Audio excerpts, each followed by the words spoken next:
All right, good morning and welcome to Whitney in the Wild. I am Whitney Mendoza, managing partner with Liger Partners, and this morning I'm joined by Christina Inge, and she is founder of Thoughtlight, a marketing agency. So we're going to have a lot in common today this morning. Christina, good morning. Good morning. It's great to be here, Whitney. Yeah, I'm excited to have you. You've worked with some big names like the Smithsonian and Nissan, so I'm really excited to dive in. Oh, I'm excited to be here. Awesome. So tell us how you got in this crazy world of marketing. Don't let your kids grow up to be marketers, right? So I got into marketing is sort of backwards. I was a writer, and this was at the beginning of the dot-com craze, sort of in the middle of it. And so I developed some very basic web design, web development skills, and so I started to find projects doing ad copywriting for print, honestly, at the beginning, and then digital. Segued from there into being a community manager for an online community, and then from there decided to go back to school and get a degree in developing learning management systems, instructional design and instructional technology. To pay my way through that, though, I got a job in research, marketing research, at Reed Elsevier, a big trade publisher. Yeah.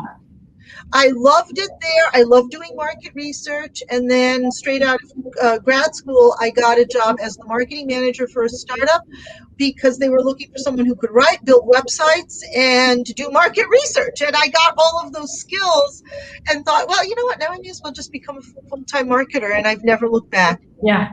Well, true entrepreneur, finding ways to make it work until you can make it work. Yes, exactly.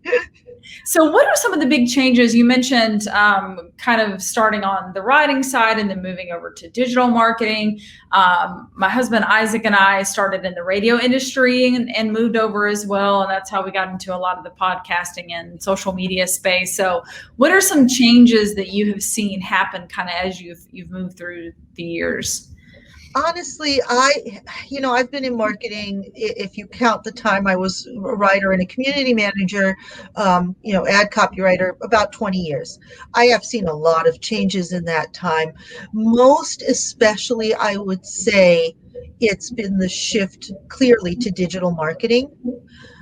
Along with that shift, though, one of the things that happened was a belief that digital marketing was practically free, and B, you could target anybody, which for a while was true because we were allowed to use third-party cookies and those kinds of more intrusive forms of data collection.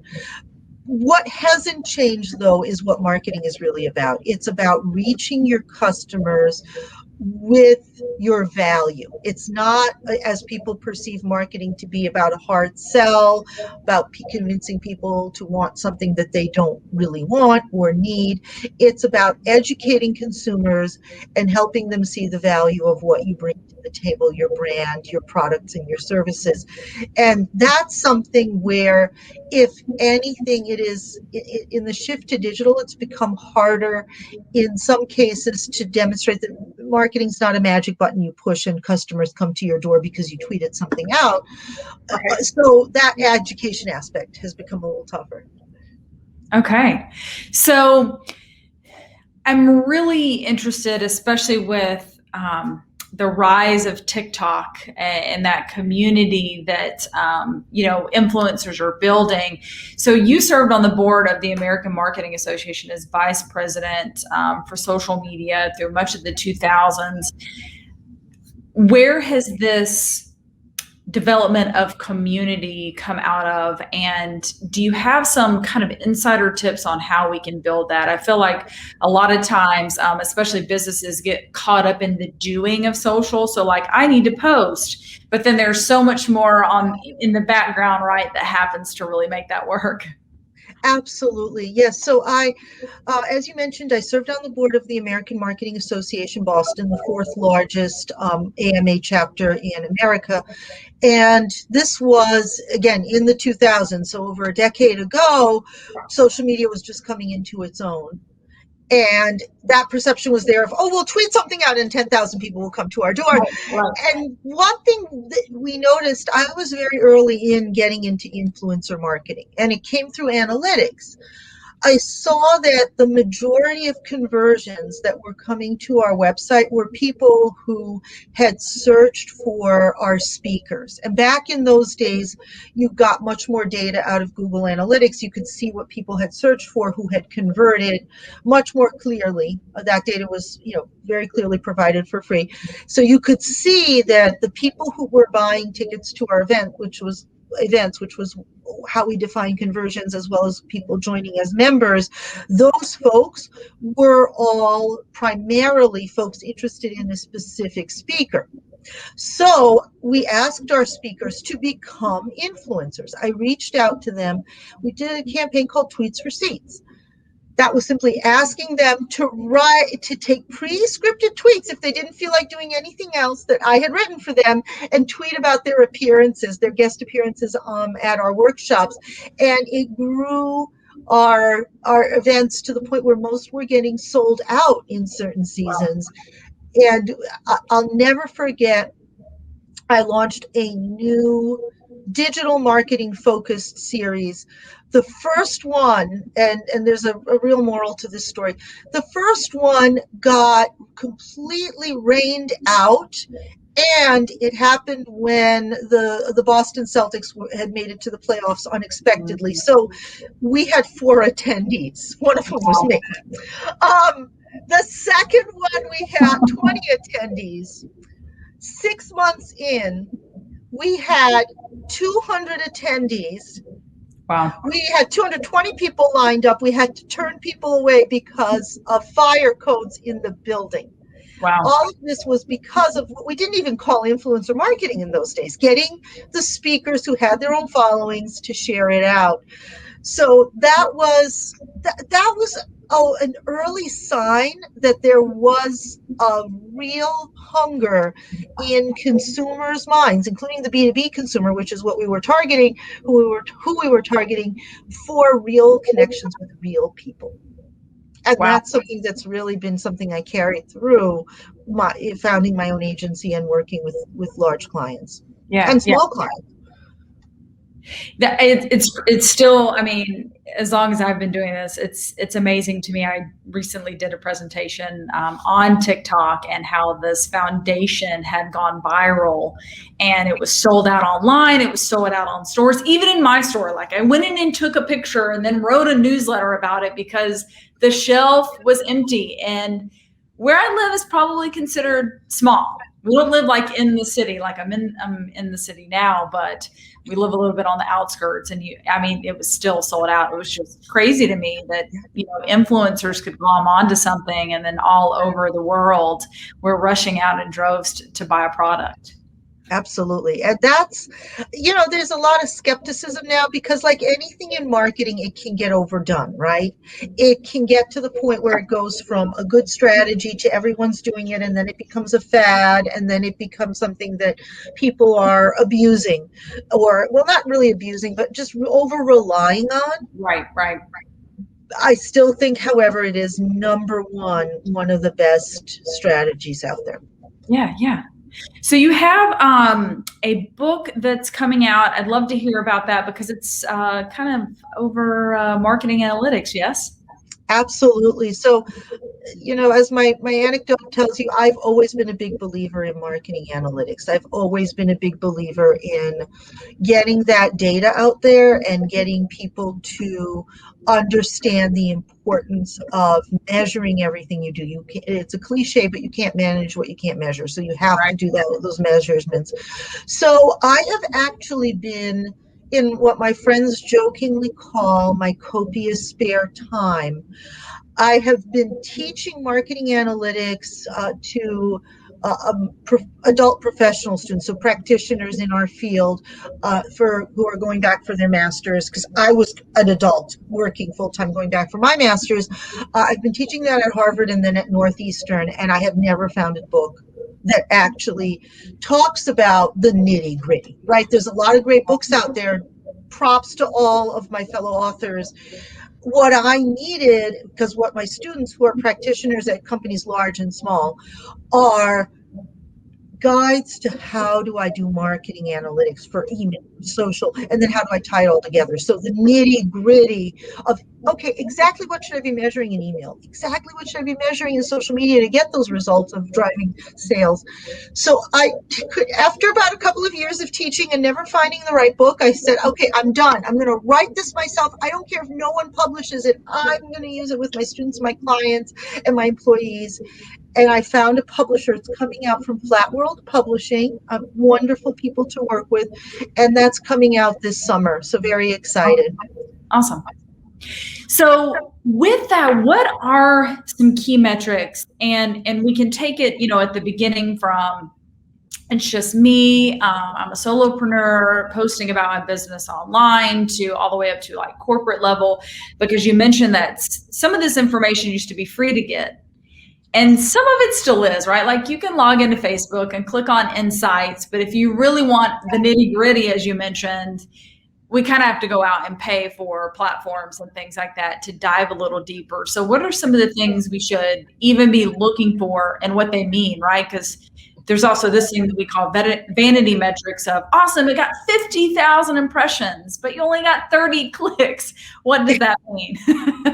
Yes, absolutely. I tell people all the time, I'm working with a client right now who said, well, our awareness metrics are going to be the number of impressions on our ad. And I'm like, no, no, no, no, no, no, no, no.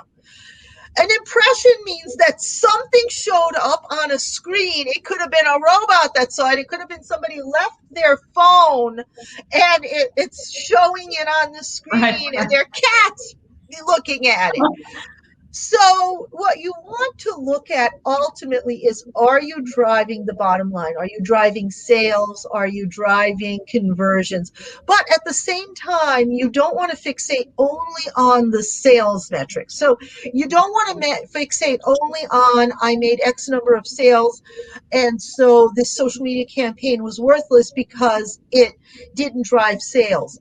You want to look at two different sets of metrics. The first is your assisted conversions, because something may not drive sales, but 90 days down the line, 120 days down the line, or shorter, 60, 30 days down the line, it may have reminded somebody that they saw your email and they drove conversion. So I have someone I'm working with right now who has billboards, and they're like, we can't measure the billboards. Are they still worth doing? I say, well, when you don't have the billboard running, do you have as many people coming in the door? And they say, no. Well, there you go. The billboard is working. So don't throw out channels that are helping your conversions, and you can measure that using free things like Google Analytics or a basic CRM if you know how to use a tag manager, which is something that adds all those funky characters to an end of a URL. We've all clicked on those, but I'm surprised that a lot of marketers don't know that that's sending data to your CRM or your analytics platform that somebody's clicking. You can measure that to then look at, I am generating sales. It's just that it's not a last click. It's not somebody clicked on that tweet or that TikTok, a link on the link tree on my TikTok and immediately came and bought something. But people exposed to a message bought something. And going back to what you mentioned about changes that I've seen, that's something I think we've lost, is that sense that advertising doesn't have to lead people to stampede in your door waving a check that instant for it to be effective. Yeah. No, I love that you added that at the end, Christina, because I'll even have people that will tell me in person, hey, I saw this on your LinkedIn. And I'm like, could you interact with it?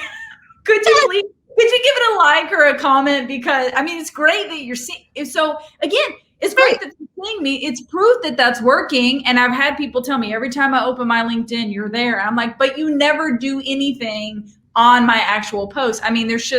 There's just some things you cannot track back to a direct click. Exactly. And please, you consider yourself my friend, like my pictures on Instagram. Right. Yes, this is so true. Okay, so as we wrap up, what is something, Christina, that you see most people are doing on social media that they should stop doing, and one thing that we should start doing if we're not. So one thing to stop, if you're like, no, like pictures of salads, got to stop that. And then what is something that we should start? Well, you just scooped me. I was going to say, stop taking pictures of your food. If you're not a chef and you don't have a food blog, stop taking pictures of your food. Three things, actually. I'll say it really quickly. So it's stop posting a selfie with everything. It just makes you look vain. I get that you paid for all of those headshots and your hair is on point, but please, if it's something about you should get out and vote or whatever, I don't need to see a picture of you again, because it's just getting, it just makes people look a little superficial, or like they really needed to get their money out of the headshots. So stop doing that. Stop thinking that you have to post everything promotional. Like everything has to be a promotional thing. People tune that out immediately, and stop expecting social media to have an immediate ROI that I tweeted this out, now I'm going to make sales. It's not that. It's a relationship. So 3 things you want to start: curating other people's content. Lift other people's voices up, because then you become a go-to voice in your industry, because you're finding all of these goodies and sharing them with people instead of promoting yourself. Plus, what goes around comes around. Being nice always helps in a social environment. It's the right thing to do. 2, start having interesting conversations with people rather than buy my stuff all the time. And 3, be consistent. Don't go on a tweeting spree and then disappear for 2 months. And we've all been guilty of it, because we get busy with work, and then you realize, oh shoot, I have not posted anything in a while. If you have to, just put some curated content on autopilot using Sprout Social or Hootsuite or whatever you're using. But do please be consistent. Do it on a Sunday morning. Just get there and just Thank you to our listener, Chi Chi. She said, great points and dialogue. I mean, we'll have clients, let's say they're going to go on a speaking engagement, right? They want to share that they're speaking to this really large audience with this really recognized, backed brand. I'm like, it doesn't always have to be a picture of you on the stage. Take a picture of the airport sign or the road sign. Like that speaks to the fact that this company is paying you to travel to come speak because you're that good. So true. It doesn't have to be about you in the image all the time. Exactly. It's just, let's let go of the food and the selfies. It's 2021. This is not your first smartphone where you've realized how good the camera is that you can't stop using it. I feel like we're kindred spirits. Bonding over the same pet peeves on marketing and social media. It's been wonderful to talk to you, Whitney. Absolutely. Yeah, as well.